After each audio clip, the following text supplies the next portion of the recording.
Hello everyone. Welcome back to Horrifying Stories. I know a lot of you like to listen to these videos before falling asleep, and I'm here to help. Before you drift off, please leave a comment and let me know where you're listening from. If you're enjoying this video, don't forget to like and subscribe. Story 1. The snow fell thick and fast, blanketing the small town in a thick, cold silence. It was Christmas Eve, and the streets were empty, too cold for anyone to be outside, too late for children to be playing. The wind howled down the narrow alleyways, swirling around the old brick buildings. The streetlights cast eerie shadows on the snow, flickering occasionally as if struggling against the storm. In the heart of the town stood a small, forgotten house. Its roof was weighed down with snow, and its windows were dark, covered by thick curtains that had not been opened in years. The house looked abandoned, yet it wasn't. Inside, a fire crackled in the hearth, but no one was there to enjoy its warmth. The house belonged to the Hollis family. At least it used to. Now only one person lived there, Thomas Hollis, the youngest of the family. He had been alone since his parents disappeared on Christmas Eve 5 years ago. Everyone had assumed they had just run away, but there was no evidence, no trace of them. Just an empty house and a broken boy. Every Christmas, Thomas would sit in the living room, staring at the tree his parents had left behind. The tree was still decorated, the ornaments faded with time, the lights dimming with age. But Thomas couldn't bring himself to take it down. It was the only thing that reminded him of his family, the only piece of warmth left in a house that had turned cold and lifeless. Tonight was no different. The snowstorm outside raged against the windows, but Thomas barely noticed. He had grown used to it over the years, the isolation, the quiet. He had even convinced himself that he liked it. He didn't need anyone. Not anymore. But tonight, something was different. The wind howled louder than usual, rattling the old wooden frames. The fire flickered, casting long, dancing shadows across the room. And then a sound. Soft at first, almost imperceptible. A whisper, like someone was calling his name. "Thomas!" He froze, his heart skipping a beat. He turned toward the window, but the snow outside was thick, blanketing everything in a sea of white. He could see nothing but the swirling storm. "Thomas." This time, the voice was louder, more distinct. It seemed to come from the direction of the kitchen. With a trembling hand, Thomas stood up from the couch. The house seemed to creak and groan as if it were alive, whispering things that were never meant to be heard. His pulse raced as he slowly walked toward the kitchen, his steps heavy against the old wooden floor. The kitchen was empty. The only sound was the wind, howling through the cracks in the house. "Hello?" Thomas called, his voice wavering. No answer. But then he saw it. A figure stood at the edge of the room, just barely visible in the dim light. A figure wearing an old coat, its face obscured by shadows. Thomas's breath caught in his throat. His first thought was that it was his mother, his father, someone who had returned after all these years. But then he remembered the truth. They were gone. They were never coming back. Who are you?" Thomas whispered, his voice trembling. The figure didn't answer. It simply stepped forward, its movement jerky and unnatural, like a puppet being controlled by invisible strings. Thomas's heart pounded in his chest as the figure came closer, its face still hidden in the shadows. The air in the room grew colder, the fire in the hearth flickering wildly. And then, the figure spoke. "Thomas," it said, the voice a low, raspy whisper that seemed to echo inside his head. "We've come for you." Thomas's stomach dropped. His breath caught in his throat as a cold sweat formed on his brow. The voice, so familiar, yet so distant, sent chills down his spine. It was as if something from his past, something he had buried deep within himself, was clawing its way back into his life. "We've come for you." The figure took another slow step forward, and Thomas could now see more clearly that it was a woman, her face hidden under a thick hood. She was tall, too tall, her silhouette stretched unnaturally against the dim light of the room. But it wasn't just her height that unsettled him. There was something wrong with the way she moved, her motions jerky, like she was struggling to control her own body. The kitchen seemed to darken even more, the shadows growing deeper, swallowing up the light. And then Thomas heard it, the soft sound of footsteps, as though more people were entering the room behind him. He spun around, but the kitchen was still empty. The figure in front of him spoke again, her voice growing colder. "You've been waiting for this moment, Thomas," she whispered. "Haven't you?" Thomas's pulse raced, his mind spiraling with confusion. He didn't know what to think, what to believe. The woman's presence felt familiar, yet impossible. The way her words echoed in his mind, the way they made his heart ache, made his knees buckle with the weight of memories long forgotten. "No, no, you're not real," Thomas muttered, trying to convince himself. "This isn't real. You're just a dream, a nightmare." The figure tilted her head, a slow, deliberate movement, and for a moment, Thomas could see her eyes, glowing faintly in the darkness, like two burning embers. "No, Thomas," she said softly. "We are very real, and we've been waiting for you." With a sudden lurch, the figure stepped forward, her hand reaching out toward him. The air around them seemed to freeze, the temperature dropping so rapidly that Thomas could see his breath fogging in the air. He tried to step back, but his legs felt heavy, as though they were rooted to the floor. "Why?" he choked out, his voice shaking. "Why now? Why on Christmas Eve?" The figure didn't answer right away. Instead, she stepped closer, the other shadowy figures behind her growing clearer. Thomas could now make out their shapes, pale, gaunt, their faces frozen in expressions of horror, like they had been caught in a moment of terror for eternity. The figures moved in unison, their eyes locked on him. "We've come for you, Thomas," the woman repeated, her voice colder, more commanding. "For what you took from us." Thomas felt a chill run down his spine as the words hit him like a slap. Something clicked in his mind, a long-buried memory suddenly resurfacing, raw and jagged. He remembered the Christmas Eve when his parents had disappeared, the strange figures he had seen outside the window, the soft murmurs that echoed in the house. He had been a child, only 8 years old at the time, and the details had faded over the years.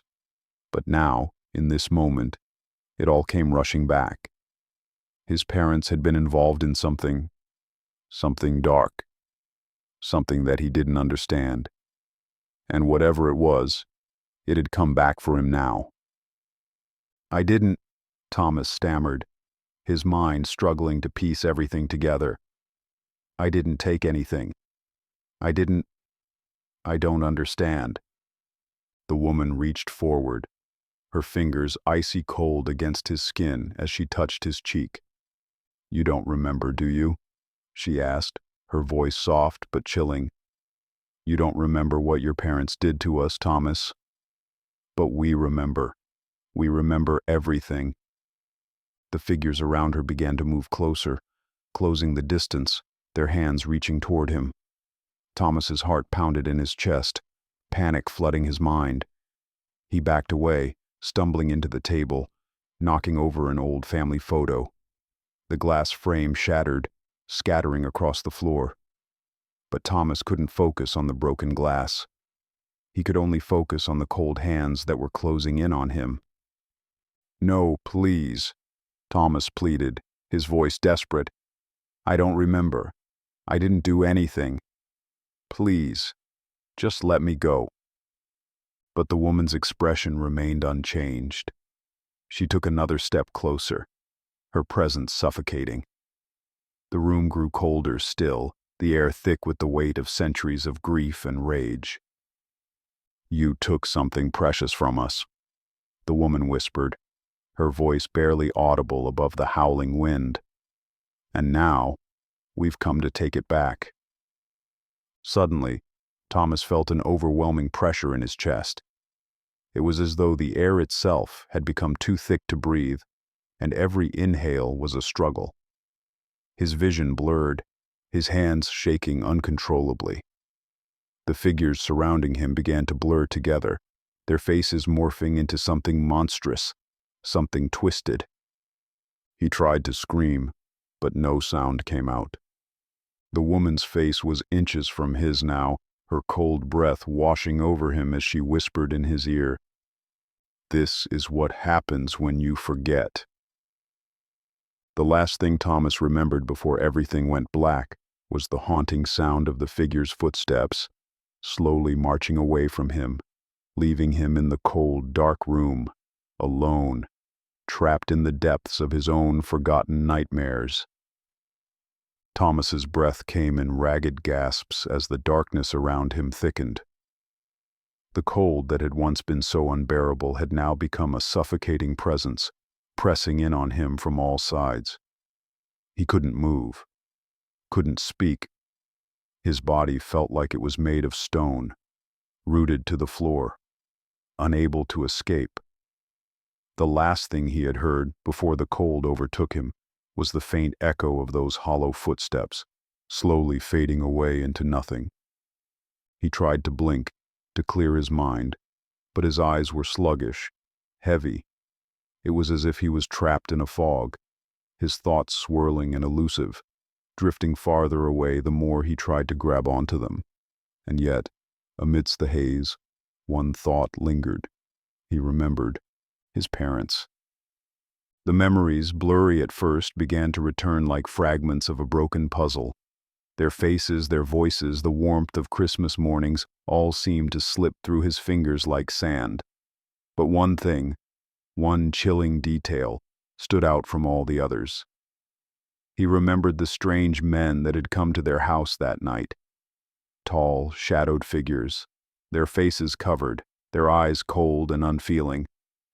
They had been there just before his parents disappeared, speaking in hushed tones, making deals that Thomas could not understand. And now, those same figures, those same cold, vengeful spirits, were here for him. Thomas's body finally began to respond, his limbs twitching as the fog around him began to lift. His mind felt heavy, like it had been clouded by the years of silence and grief that had followed his parents' disappearance. He forced himself to move, to stand, to shake off the terror that had a hold on him. The house was eerily still, its walls creaking in the silence. But it was a different kind of stillness, an oppressive, unnatural quiet that made his skin crawl. The fire in the hearth was just a pile of embers now, the flickering warmth long gone. The Christmas tree stood in the corner, its lights dim, but it wasn't the same tree he had remembered. It looked wrong, like a decaying reminder of something lost. Something was watching him. He could feel it. And then, just as he turned toward the kitchen, he heard it. The sound of faint footsteps, slow and deliberate, growing closer. His heart lurched in his chest. He spun around, but there was no one there. The door to the living room creaked open, revealing nothing but shadow.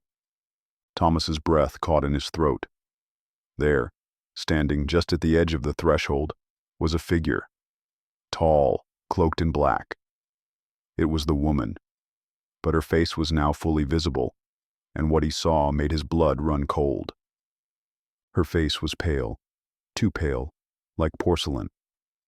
Her eyes glowed faintly, but there was no warmth in them, only cold, unfeeling emptiness. Her lips were cracked, the skin almost frozen, and her long black hair hung loosely around her face, wet with some substance Thomas couldn't identify. She stepped forward, her feet making no sound against the floor, and Thomas froze.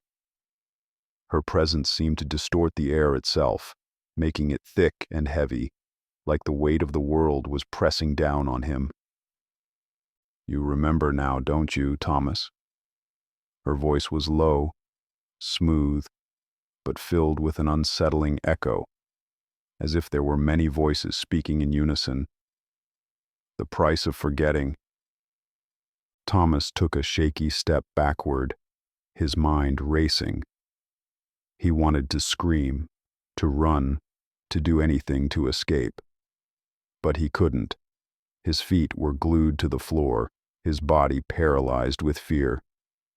His mind screamed, but his throat was tight, unable to produce a sound. What do you want from me?"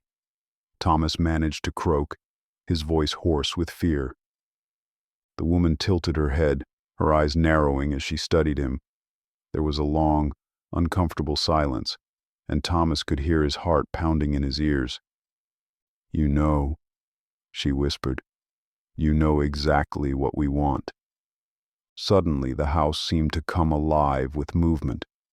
The shadows deepened, swirling around the edges of the room like a living thing. The temperature dropped even further until Thomas could see his breath in the air. He shivered, but not from the cold. Something much deeper was causing the fear to well up inside him. The woman took another step closer, her icy hand reaching out toward him. Thomas instinctively took a step back, but she was faster. Her fingers brushed against his cheek, sending an electric shock of terror through his body. "I've waited for this day, Thomas," she whispered, her voice now cold and sharp, like the biting wind outside. "For so long, I've waited." Thomas's legs gave way, and he collapsed to his knees, his hands trembling as they gripped the floor. The room spun around him, the shadows closing in, suffocating him with their weight. The woman's face loomed above him, and her lips parted in a smile that was anything but comforting. "You can't run from your past, Thomas," she hissed. "It always catches up to you." And just as he felt himself slipping into darkness, the air around him thickened. The shadows seemed to close in even tighter, until they became tangible, wrapping themselves around him like chains. He gasped, struggling to breathe, to move. The woman's cold laugh echoed in his ears as the last vestiges of light disappeared from the room. The cold that wrapped around him tightened, suffocating him, pressing on his chest as if the very air had turned into ice. His lungs burned as he gasped, trying to inhale, but all he could feel was the crushing weight of the shadows surrounding him. The woman's voice, a low and eerie whisper, echoed through the thick darkness, her words seeping into his mind like poison. "You can't escape what's coming," she taunted, her voice seeping through his skin, settling in the pit of his stomach. Her presence was everywhere, as if she was in the very air he breathed, wrapping herself around his thoughts. He couldn't escape her, couldn't push her away, no matter how hard he tried. Thomas's heart pounded in his chest, each beat a violent reminder that he was still alive. Alive in a nightmare that he couldn't wake from. His hands, shaking uncontrollably, reached up to touch his face, his cheek where her fingers had made contact. The cold lingered, like a frost that had burned into his skin. His head spun, and his vision blurred. With every passing moment, the shadows seemed to stretch longer, the room distorting, shifting, bending around him. The walls closed in, and Thomas's stomach churned as the realization hit him. This was no longer the house he had known. It was a place twisted, a place where time and space no longer followed any rules he could understand. The room was no longer just cold. It was dark, freezing to the point where he could feel it in his bones, his very soul. "No," Thomas whispered, his voice a broken tremor in the silence. He tried to stand, but his legs were unresponsive, like they had turned to stone. The woman's figure loomed closer, her eyes still glowing faintly, her lips curling into a cruel smile. She knelt before him, her cold breath brushing against his face, and for the first time, Thomas saw something that made his heart freeze. Behind her, through the pitch-black shadows, shapes began to emerge. Figures, indistinct at first, began to form. Tall, ghostly figures draped in tattered cloaks, their faces obscured by the darkness. They moved silently, circling around him like vultures, their presence suffocating, their coldness seeping into the very air. "You thought you could forget," the woman hissed, her voice almost a song of mockery, "but you never could. We were always here, waiting for you to remember." Thomas could feel the icy tendrils of terror creeping into his heart, his mind fighting to hold onto any shred of sanity. The memories that had been buried for so long were coming back now, flooding him with images he could barely comprehend. His parents, their faces twisted in fear, their last desperate cries, the dark figures that had come to his house so many years ago. He had tried to block them out, but they were impossible to erase. "The price was paid that night," the woman whispered, as though reciting a twisted lullaby. "And now you belong to us." The shadows seemed to grow stronger, more oppressive, as they closed in on him. He could feel their icy hands touching his skin, brushing against his arms, his legs, their cold fingers sinking into his flesh. His body trembled, but he couldn't move. He couldn't escape. "You belong to us, Thomas," the woman repeated, her voice laced with satisfaction. "Just as your parents did." Suddenly, the air seemed to crackle with a strange energy. The room shifted again, and the figures, those dark, twisted shapes, began to draw closer. Each of them had the same hollow, emotionless gaze. Their eyes glowed, not with life, but with an insatiable hunger, an emptiness that seemed to consume everything in its path. Thomas could hear them now, their whispers merging into a low hum, their voices indistinguishable from one another, but all speaking the same chilling words. "He will remember," they chanted. "He will remember the price." His vision blurred, the world spinning as he began to lose himself in the swirling darkness. He closed his eyes tightly, trying to block out the overwhelming fear, the suffocating cold, the terrifying whispers that filled his ears. But it was useless. The memories, the terrible memories, kept flooding his mind. It was his fault. The darkness had come because of him. He had forgotten. He had forgotten the deal made that night, the terrible pact his parents had made with these spirits, these creatures that now surrounded him. His parents had tried to shield him from the truth, tried to protect him from the horrifying reality of their choices. But the price had been paid, and now the ghosts had come to collect what was owed. A cold, cruel laughter echoed around him, making his skin crawl. The woman's face twisted into something grotesque, her once beautiful features now a mask of anger and hunger. "You cannot run from the past, Thomas," she sneered. "It always finds you, and now you will pay the price." His body was trembling, his mind numb with terror. He had no way of knowing what was real anymore, no way of escaping this nightmare that had trapped him. The shadows reached out, pulling him closer, their icy grip tightening around his chest. The cold seeped deeper into his skin, into his very soul. And then, just as he thought he would be consumed by the darkness, There was a flash of light, a burst of warmth that cut through the cold like a blade. It was fleeting, but for a moment, he felt something break through the suffocating gloom. "No!" Thomas screamed, his voice breaking through the oppressive silence. "I won't forget. I won't let you win." The shadows seemed to recoil at his words, their grasp faltering for just a moment. The figures hesitated, as though unsure of what to do. And in that brief instant of hesitation, Thomas found the strength to stand, to push through the darkness that threatened to pull him under. With every ounce of willpower he had left, he reached for the warmth of the light, the last shred of hope that remained. The figures, the cold, the woman, all of it seemed to shift, to waver as though reality itself was breaking apart. He didn't know how, but he knew one thing for sure. He would not let them have him. He would fight, even if it meant facing the horrors of his past. Story 2. The wind howled outside, the snow still swirling in the air, but inside, the house remained eerily silent. Alex stood frozen, staring at the strange keys in his hand, their foreign weight like a heavy burden.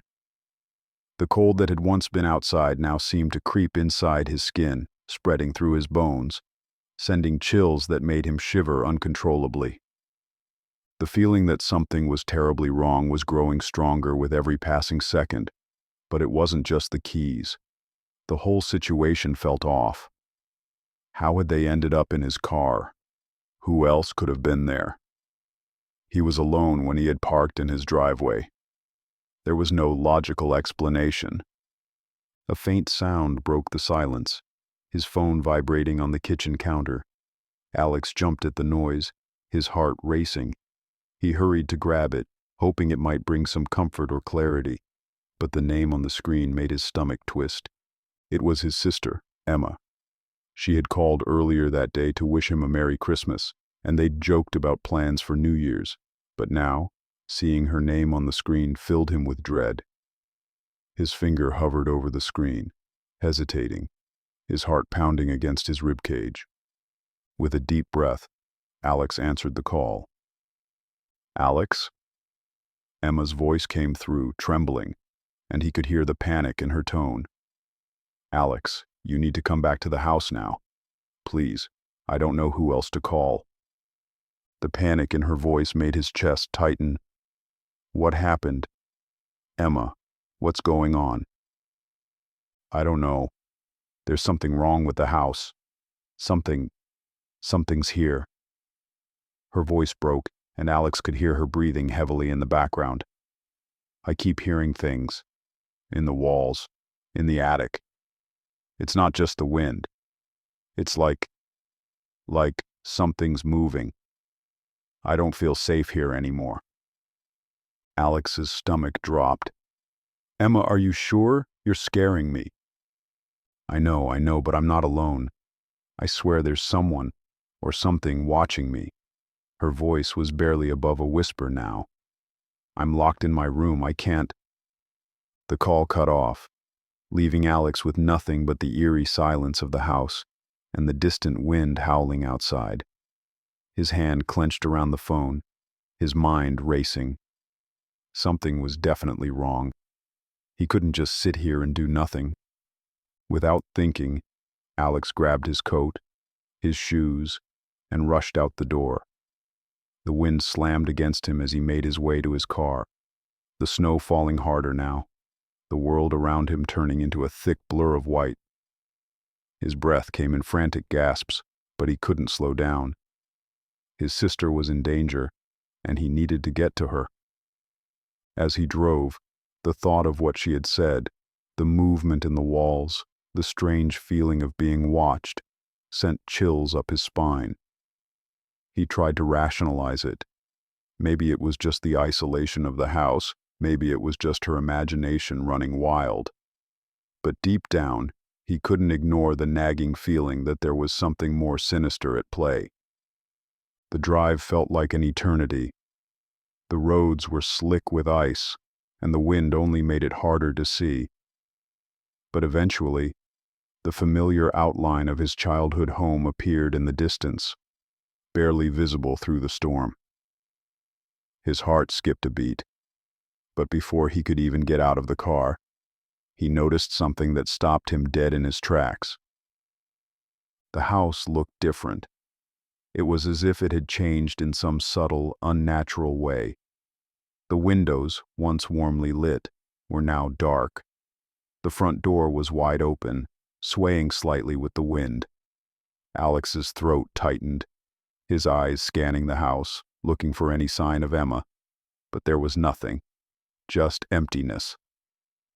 "Emma?" he called out, his voice breaking the stillness of the night. The only answer was the wind. Alex's footsteps crunched in the snow as he moved toward the door, the eerie silence almost suffocating. He stepped cautiously inside, every nerve on edge. The air felt colder than before, biting into his skin as he made his way through the house. It was unnervingly quiet, too quiet. "Emma?" he called again, his voice shaky. Still no answer. The house felt wrong. The walls seemed to close in on him, the floor creaking under his weight as he moved through the dimly lit hallway. He called her name once more, his heart thudding in his chest. And then from upstairs, he heard it. A faint whisper. His blood ran cold. He froze in place, straining to hear. It was unmistakable. The whisper wasn't just a sound. It felt like a voice, familiar and distant, but it wasn't Emma's. Slowly, Alex made his way toward the stairs, his mind racing with every possible explanation. But nothing seemed to make sense. His hand gripped the railing as he ascended, the whisper growing louder with every step. "Emma?" he called, but his voice trembled in his throat. As he reached the top of the stairs, the air grew heavier, colder. The hallway stretched out before him, the doors to the rooms on either side standing like sentinels. At the end of the hall was Emma's room, the door slightly ajar. But as he approached, something caught his eye. A shadow. It moved. No, it shifted. Something was in her room. His heart pounded as he pushed the door open, his breath coming faster now. The room was dark, and the first thing he noticed was the strange, oppressive stillness that filled the space. Emma's bed was empty. "Emma," he whispered, stepping forward. He could hear his voice echo in the silence, and his hands trembled as he turned on the light. But when the room lit up, his stomach dropped. The walls, where Emma had once hung her childhood drawings, were now covered in something dark, something wet. It was a stain. No, not just a stain. The walls were bleeding.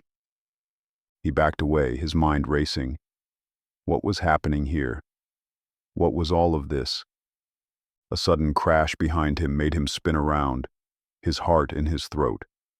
Emma's closet door was now wide open and something, or someone, was standing inside. But all he could see was a figure, tall, thin, with long, stringy hair.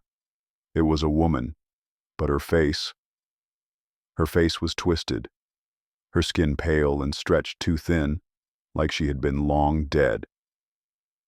Alex gasped, stepping back, his chest tightening with panic. The figure moved slowly, but then, "Alex, please, help me." Emma's voice came from behind him. He turned around, his mind in a whirl, but Emma wasn't there. She was somewhere else, somewhere in the house, and now the woman in the closet was moving towards him. Alex's heart raced in his chest as the figure in the closet moved closer, its movements slow and deliberate, like a predator toying with its prey. The woman's face, so pale and stretched, seemed to flicker in the dim light. Her hollow eyes locked on him. He could almost feel the cold emanating from her, a cold that wasn't just from the winter night outside, but from something darker, something unnatural. He spun around, his mind spinning. "Emma?" he called out again, his voice trembling. The sound of her voice was still echoing in his ears, but now it was as if it came from all directions. The air around him seemed to warp, bending reality. The walls felt closer, the floor beneath him unstable. A cold gust of wind blew through the room, despite the windows being shut tight. He could hear the whispers again, louder this time. But these weren't just whispers. They were words, muffled but clear enough for him to understand. "Come closer. She's waiting." He shook his head, his vision blurring. No. No. This isn't real. This can't be happening. But when he looked back at the closet, the woman's face was inches from his own, her breath cold and foul, a smell of decay lingering in the air. The voice that had once been Emma's had twisted into something darker. "She's waiting, Alex. She's always been here. She never left." In that moment, Alex felt the weight of the house press in on him, the walls, the floors, the air around him. It all seemed alive, shifting, tightening, and that voice, that whisper, it was everywhere. The house was alive and it was hungry. Without thinking, Alex bolted from the room, his pulse pounding in his ears. He didn't care what was chasing him, or who had spoken those words. He just needed to get out. But as he turned to run down the hallway, the floor beneath him seemed to shift, the ground buckling, as though the house was twisting and warping, trapping him inside. The door to the stairs slammed shut before he could reach it. He tried to turn the knob, but it was stuck, as if the house itself was refusing to let him leave. He felt a surge of panic rise in his chest. The whispers grew louder, now all around him, a cacophony of voices, angry and pleading. "Alex! Alex!" The voice wasn't just Emma's anymore. It was the voices of everyone who had ever lived in this house, everyone who had been consumed by it. He heard his own name called out in 1,000 different tones, 1,000 different whispers. Some were filled with pain, others with rage, all of them longing for something Alex didn't understand, but was beginning to fear. "Emma!" he called again, his voice cracking. He had to find her. He had to help her. She was still here, somewhere, trapped just like he was. He turned toward the attic door at the end of the hallway. The whispers seemed to come from there, from the dark space above. The attic had always been a place of mystery and fear for him as a child, a place his parents had warned him never to go. And now, after all these years, it was calling to him again. With a shaking hand, Alex reached for the door, and just as his fingers brushed the handle, the door swung open by itself, as if inviting him in. The air around him grew colder, a bitter frost seeping into the floorboards and up his legs, chilling him to the bone. He stepped inside. The attic was shrouded in darkness, the only light coming from a small, flickering bulb overhead. The walls seemed to stretch higher than he remembered, the space impossibly large. And there, in the center of the room, was a figure, Emma, or what was left of her. She stood motionless, facing away from him, her head slightly tilted, her hair hanging in front of her face. Her body was unnaturally still, and a deep, unsettling silence hung in the air around her. Alex's heart thudded painfully in his chest. "Emma?" he called softly, his voice hoarse. Slowly, she turned to face him. But it wasn't Emma anymore. Her face was gaunt, her eyes wide and hollow, her mouth stretched into a grin that didn't belong to her. Her lips were cracked, a faint trace of blood smeared across her chin. "Alex, I've been waiting," she whispered, her voice echoing with 1,000 different tones, all of them pleading, desperate. "I've been waiting for you to come back, for you to see the truth." Alex's throat tightened, his mind racing. He stepped back, but something inside him told him that he couldn't leave now, that the house, whatever it was, wasn't going to let him go until he understood, until he knew the truth. "The truth?" he asked, barely able to breathe. "What do you mean?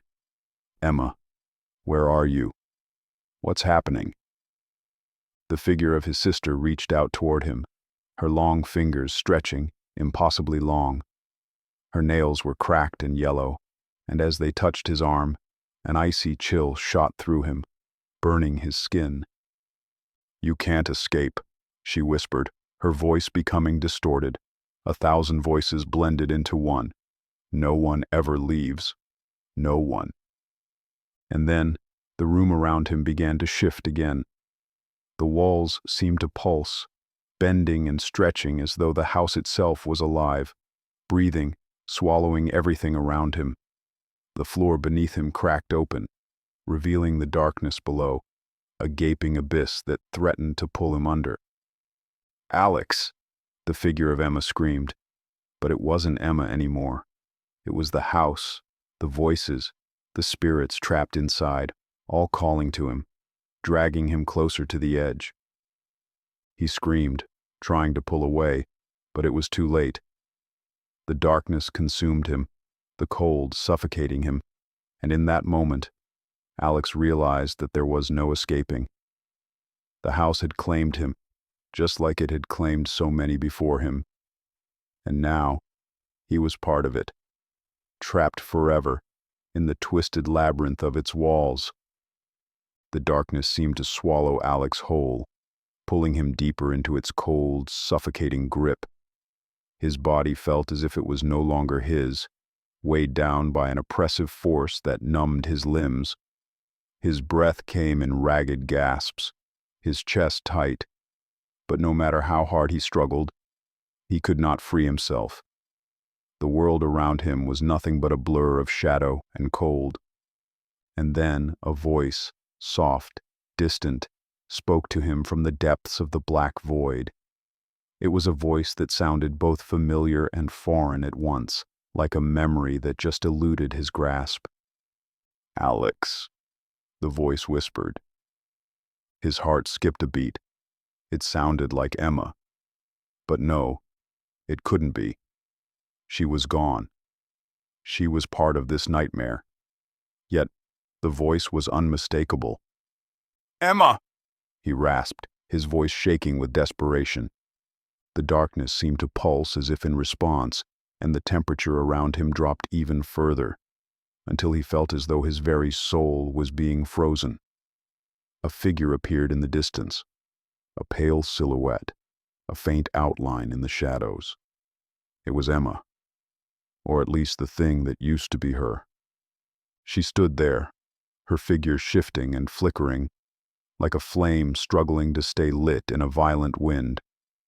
Her eyes were empty voids, and her mouth hung open in a silent scream. She reached for him, her hands stretching unnaturally long, her fingers crooked and distorted, as though they were trying to grab him from the very fabric of reality. "No." Alex's voice cracked. "I don't want this. I don't want to be here." But the figure continued its approach, its footsteps barely making a sound. The closer it got, the colder the air became, until Alex felt as though his heart itself would freeze. "You can't leave," she whispered, though it wasn't her voice anymore. It was the house speaking through her, its icy tendrils wrapping around his mind, controlling her movements. "You belong to us now, Alex, just like everyone else who has come before you." Alex's chest tightened as the weight of her words sank in. The house had claimed Emma, and now it was claiming him too. "No!" he shouted, his voice trembling. "I'm not staying here. I won't be like them." But the darkness laughed, a hollow, bone-chilling sound that echoed through his very soul. The cold deepened, gnawing at him from the inside out. "You have no choice," the voice of the house whispered. "No one ever does." Alex struggled to move, his legs heavy, his body frozen by the icy air. He wanted to scream, to run, but it was as though the very air was keeping him in place, holding him captive. He could feel the pull, a terrible pressure, forcing him deeper into the abyss. As the figure of Emma, or whatever was left of her, came closer, her face twisted into something monstrous. Her mouth opened wide, too wide, as if she was trying to swallow him whole. "You'll join us," she hissed, her voice no longer human. "We'll never leave you, Alex. You're one of us now." In that moment, Alex felt an overwhelming sense of dread, of finality. This was it. There was no escape. He was trapped, forever bound to this place, a part of it now, just like the others who had vanished before him. His body went numb, the icy grip tightening around him until he couldn't feel anything at all. And then, as if the house had finished with him, the darkness began to recede. The pressure released. The whispers faded into silence. But Alex didn't feel relief. No. He felt a new, deep, unsettling presence. Something far worse than the cold. Something far worse than the darkness. He opened his eyes, and for the briefest moment, the world felt real again. He was standing in the attic. The light flickered above him, casting long shadows on the floor. He could hear his own breathing, ragged and shallow. His heart thudded painfully in his chest. But something was wrong. He could feel it, deep in his bones. The room wasn't the same. The walls had shifted. The floor was cracked and uneven. The space was wrong. The air was heavy with something he couldn't quite explain, something thick and suffocating. He turned to the corner of the room, and his breath caught in his throat. There, in the farthest corner, was a dark shape, a figure, tall and twisted, watching him. For a moment he thought it was Emma, but no, this thing was different. It was a shadow, its features distorted and shifting, like a nightmare that refused to be named. "Emma," he whispered, his voice barely a breath. But the figure didn't answer. It didn't move. It simply stood there, its eyes glowing faintly in the dark. Alex's heart skipped a beat. The air grew colder once again, the chill creeping into his very bones. The thing in the corner began to move, its limbs stretching and jerking in unnatural ways. It was coming closer.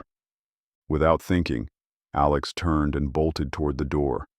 The house seemed to stretch with him, the walls closing in, the hallway growing longer and longer with every step. He could feel the floor beneath him shifting again, the entire house shaking, groaning as though it were alive. Behind him the thing, no, the creature, was coming closer, its footsteps soft, almost too quiet to hear. But Alex could feel it. He could feel its presence like a shadow, crawling toward him, consuming everything in its path. Not again, he thought, terror clawing at his chest. He reached the staircase, but the moment his foot hit the first step, the house trembled violently. The stairs cracked under his weight, and for a moment, Alex thought he was going to fall. But no. Instead, the floor tilted, the stairs twisting at unnatural angles, as if the house itself was trying to swallow him whole. Panic surged through Alex, but he had no choice. He had to keep going. He scrambled up the stairs, trying to outrun the creature that was closing in on him. He could feel its presence behind him, the air growing colder, heavier, suffocating.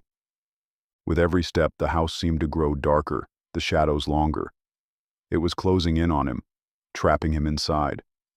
The walls pressed tighter, the whispers louder, and the creature's steps echoed in his mind. Finally, he reached the door at the top of the stairs. His hands shook as he tried to open it. It was locked. He yanked at the door, panic rising in his throat. He couldn't stop. He couldn't let the creature catch him. He had to get out. But the door wouldn't open.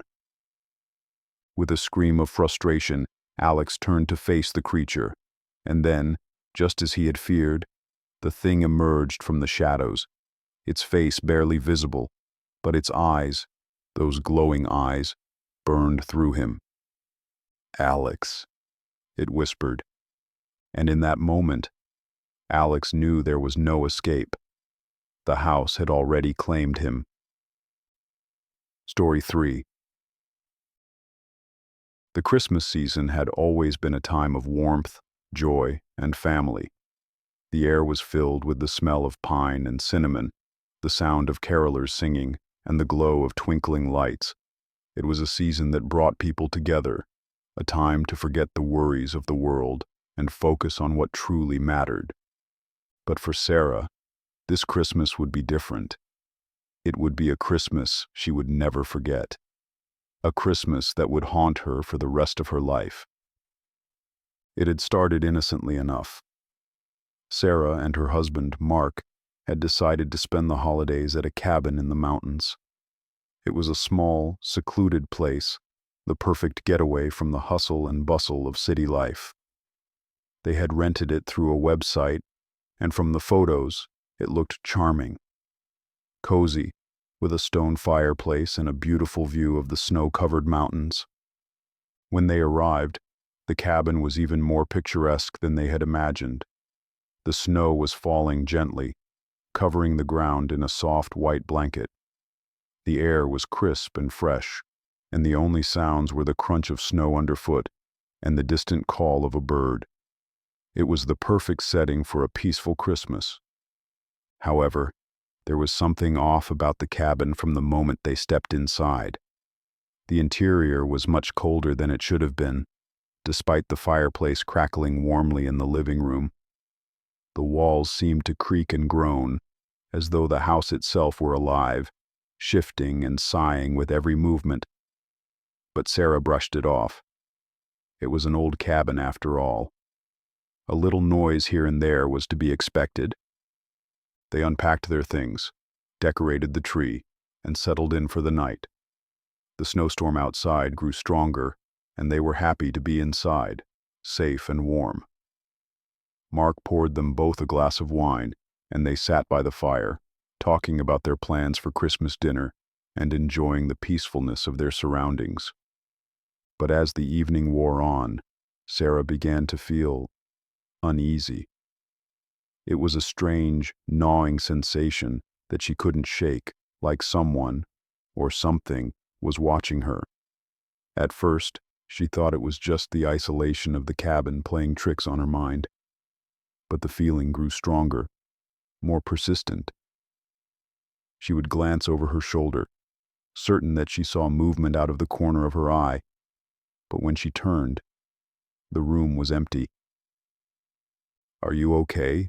Mark asked, noticing her sudden change in demeanor. Sarah nodded, forcing a smile. "I'm fine. Just a little tired, I guess." But she wasn't fine. She felt it more than ever now, a presence in the room, an energy that didn't belong. She couldn't explain it, but the house seemed wrong. The longer they stayed, the more it felt like they were intruding on something ancient, something that didn't want them there. As the night went on, the storm outside worsened. The wind howled, rattling the windows, and the snow piled up against the door. They were completely cut off from the world, stuck in the cabin with only each other for company.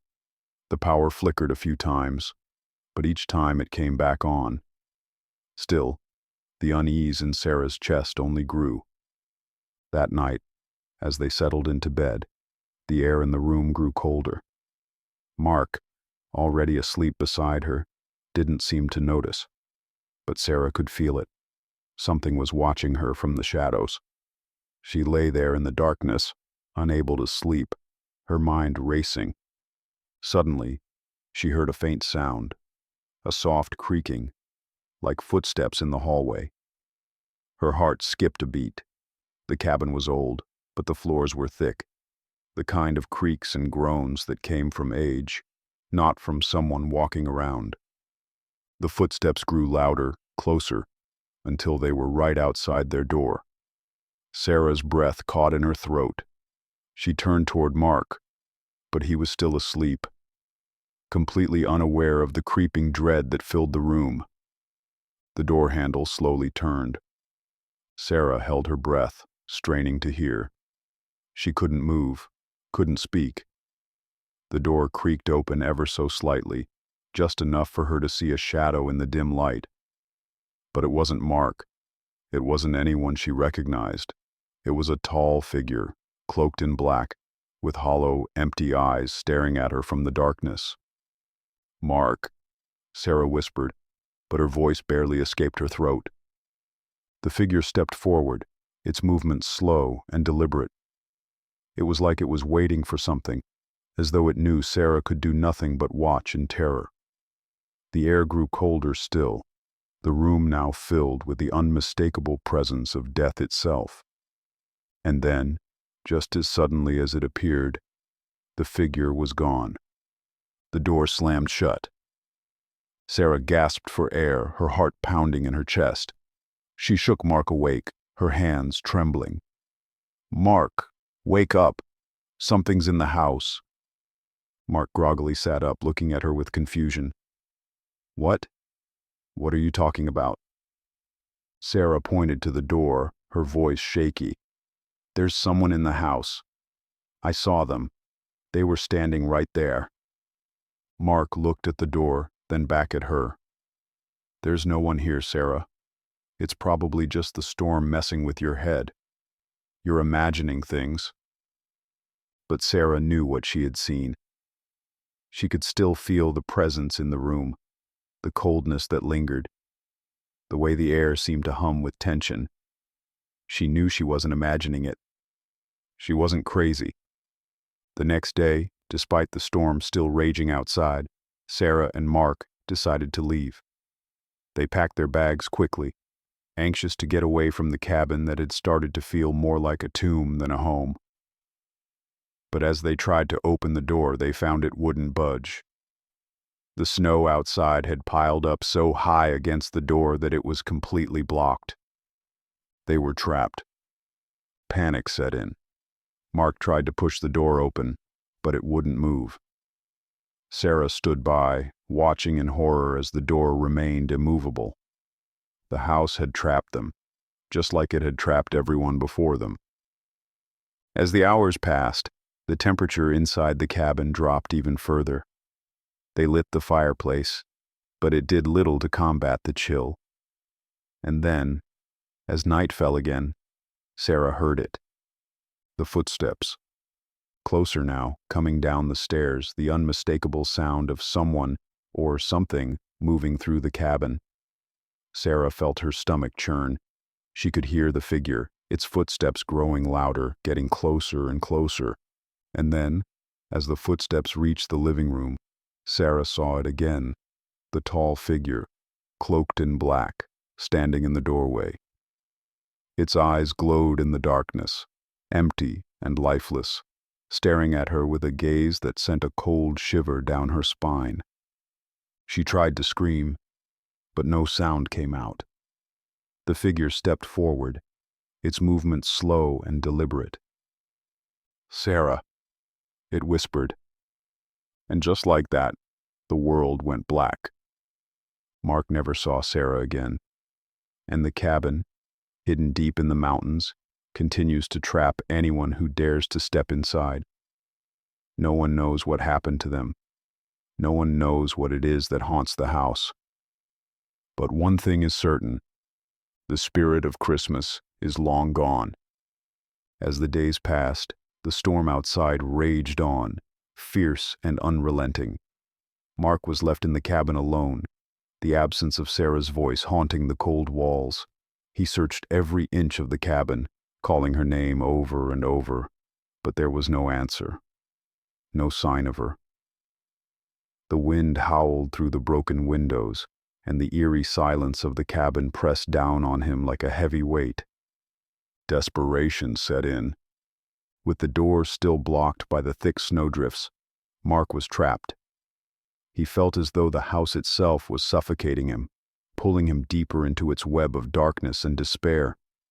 He tried to make a plan, to think clearly, but the images of Sarah's terrified face haunted him at every turn. What had happened to her? Where had she gone? The figure in black. He couldn't shake the memory of its hollow eyes and cold voice. He knew deep down that it was no ordinary spirit. It was something far darker, far more sinister. The cabin, he realized, was not just an ordinary house. It was a prison, and it had been waiting for someone like him. As the hours turned into days, Mark's sense of time began to blur. The cold was unbearable, seeping into his bones. His only source of warmth was the dying fire in the hearth, but even that felt futile against the chill that seemed to come from within the very walls themselves. Every night, the figure appeared again. Its footsteps echoed through the cabin, drawing nearer, always lurking just out of sight. Mark tried to barricade himself in the upstairs bedroom, but it was useless. The figure found him every time, its presence like a shadow, ever present and suffocating. He could hear it whispering his name, a voice like nails on a chalkboard, sending shivers of dread through his body. It wasn't just after Sarah. It was after him, too. The more time passed, the more Mark felt like he was losing his grip on reality. He began to hear voices, soft murmurs in the walls, like people whispering just beyond his reach. Sometimes, he would wake up in the middle of the night to find the furniture rearranged, or objects moved, as if the cabin itself was alive and watching him. It was as though the house was alive, feeding off his fear, growing stronger with every passing moment. Then, one night, the figure came again. Mark was sitting by the dying fire, his eyes heavy with exhaustion. The wind outside howled as the snow continued to fall in thick, heavy flakes, but inside, there was an unnatural stillness. The figure appeared in the doorway, its dark form like a shadow against the faint glow of the fire. Mark froze, unable to move, unable to speak. His breath came in shallow gasps as the figure stepped into the room. This time, there was no whispering. The figure was silent, its hollow eyes fixed on Mark with an unsettling intensity. Slowly, it raised one long, skeletal hand and pointed at him. Mark's heart pounded in his chest as the room grew even colder, the air thick with a sense of dread. He tried to move, but his body refused to obey, as if it were frozen in place by the figure's gaze. "You are not welcome here," the figure finally spoke, its voice low and hollow, reverberating through the room. "You never have been." The words sent a shiver of terror through Mark. He tried to speak, to beg for answers, but the words caught in his throat. The figure took another step forward, its black cloak swirling around it like a dark mist. Mark could feel the coldness radiating from it, chilling him to the bone. Suddenly, there was a loud crash from upstairs. Mark's heart skipped a beat. Sarah. He didn't know whether to hope or fear. He couldn't stand the thought of losing her, but the terror that had gripped him for so long now made him question everything. Was she still alive? Or had the figure already claimed her as its own? The figure turned its head, its dark eyes never leaving Mark's as it took another step forward. It was then that Mark realized it wasn't just after Sarah. It was after everyone who had ever stepped foot in this cursed place. "You should have left when you had the chance," the figure whispered again, its voice a dark lullaby. "Now, you will join the others. Forever." Mark felt a cold, icy grip around his heart. The figure moved closer, its presence suffocating him. He could feel its cold breath on his skin, its fingers reaching for him. Panic surged through him, and he bolted to his feet, rushing toward the door. But as he reached for the handle, the room seemed to close in on him, the walls narrowing, the space shrinking. The door slammed shut before his hands could even touch the knob.